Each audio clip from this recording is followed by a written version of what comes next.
Unpacking serye. Yan, order natin sa TikTok yan. Maliit lang siya. Bodol nga talaga kung budol to. So yan.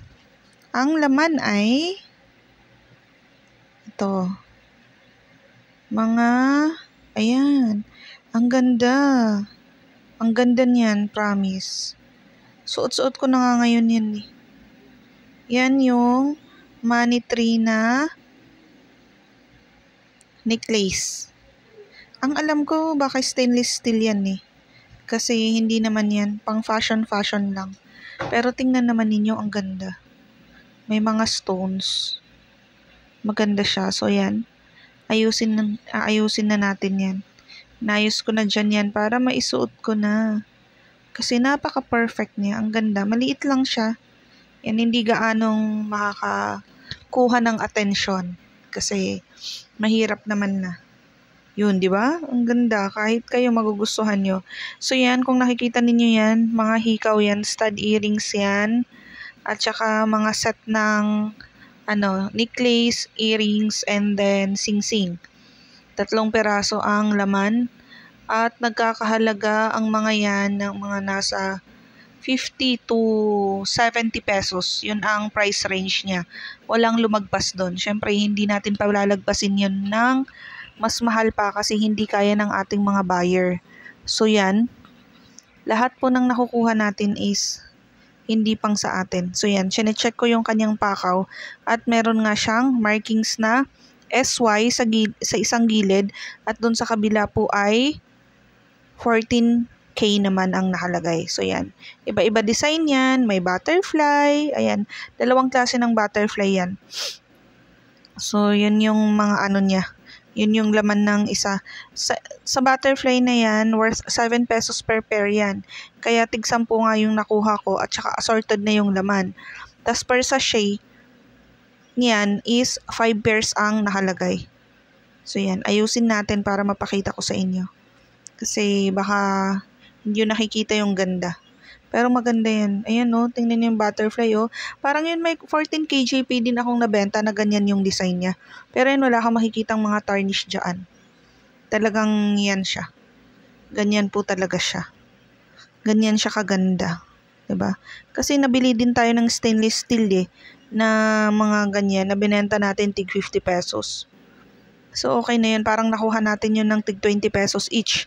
Ngayon, per piece na yung ginawa ko kasi may nakita ako para lang matry ko. At yan nga, natry ko, maganda siya. So, baka order tayo ulit doon kung magustuhan ng ating mga buyer yan. So yan, lahat yan may marking sa pakaw. So yan, tumatagal din naman yan kasi minsan ginagamit ko yan, lalo na yung mga maliliit. Yan, nahanap na natin yung pakaw nung isa kasi akala ko walang pakaw yung isang butterfly. So yun, yan yung laman nung isang sachet. So yan, ayusin na natin lahat yan. Lahat ng mga accessories, halo-halo yung mga pinagkukuhanan ko.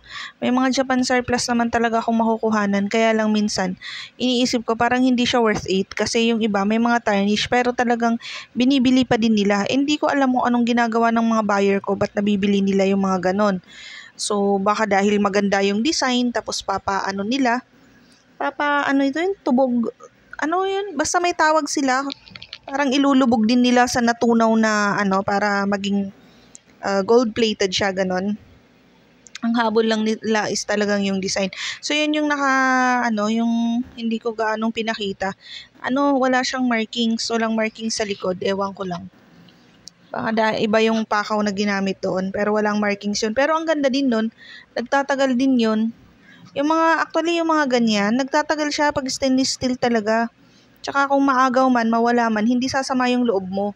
Kasi alam mo yung presyo Kasi minsan sa akin sa ginto, nawala yung pakaw niya. Ang sama ng ang sama sa loob. So yan din, necklace yan kasama nung money tree natin kanina. Ang ganda din yan. And then yan sumunod, puro yan, mga hikaw. Kasi parang 2 sets yata yung nakuha ko. Sa tig, 2 sets dun sa tig 7 pesos. So, bali 70. 10. Yan. Minsan kailangan ko din i-check isa-isa kasi nagre-rate tayo ng mga yung mga seller ba. Kailangan din natin namang i-rate kasi kailangan din naman nila yan. Ito ang ganda nito, hindi ko expected na ganun kaganda. Solid siya. Tsaka may bigat siya, hindi yung magaan naman, hindi siya yung ampaw. So may bigat din naman mga kasistoret. Hindi siya yung magaan. Kasi ganun kamura. Ewan ko lang, nag-sale yata yun. Sale siya sa TikTok, kaya yun. Mura lang yung benta niya ng mga ganyan. So yun, may pabilog, and then ito, ayan yung pa-heart pala. Yan. And may markings din yan na 14K. So 5 pairs din yan. Sana magustuhan ng mga mga buyer. Kasi minsan picky sila eh. Pero minsan, lalo na pagka Pasko, kahit magkano pa yung presyo ng yung item kung nagustuhan nila at alam nilang magugustuhan ng kanilang pagbibigyan, binibilin talaga nila. Halos lahat nga panregalo yung ginagawa nila eh. Iniipon nila, and then pag Pasko, yun na, pambibigay na nila. Ang hindi ko lang kasi mahanap is yung mabibilhan ng mga jewelry box na mura lang sana ang bigay. Kasi may nakikita akong DIY, kaya lang, ang hinahanap ko noon, sana ko makakahanap nung ginagamit nilang cardboard. Kasi minsan, di ba, may manipis, may makapal. Hindi ko naman alam kung anong measurement noon. Gaano ba dapat kakapal yung gagawin natin na jewelry box. So, ang gusto ko sana is yung gawa ng jewelry box. Para yan, lagay-lagay na lang. So, yan, sample ng ating set. Ayan, tsinelas siya. Yan, tsinelas po yan. Ang cute din yan. May markings yan, S925 sa kanyang pakaw. Yan, manipis lang siya. Manipis sila. Hindi ko nga alam kung talagang silver yan or what. Basta yan siya. Ayan. Tapos kailangan ko din pala, naalala ko, kailangan ko ng silver cleaner. Kasi minsan pagka hindi ganyang kakintab, ayaw nilang bilhin. Kahit patunay na silver yun. Ayan. May ring, may hikaw, and then necklace. Yan, na pendant niya is chanelas. Ang cute niyan. Alam ko magugustuhan nila yan. Hindi ko pa napopost kasi hindi ko napipicturan. So yun, may pa-pearl. Ayan, yung may pearl. Hindi ko na ilalabas. And then yan, yung parang eternity. Eternity yan. Yan din. Lahat yan may markings na. Lahat po yan worth 535 pesos lamang.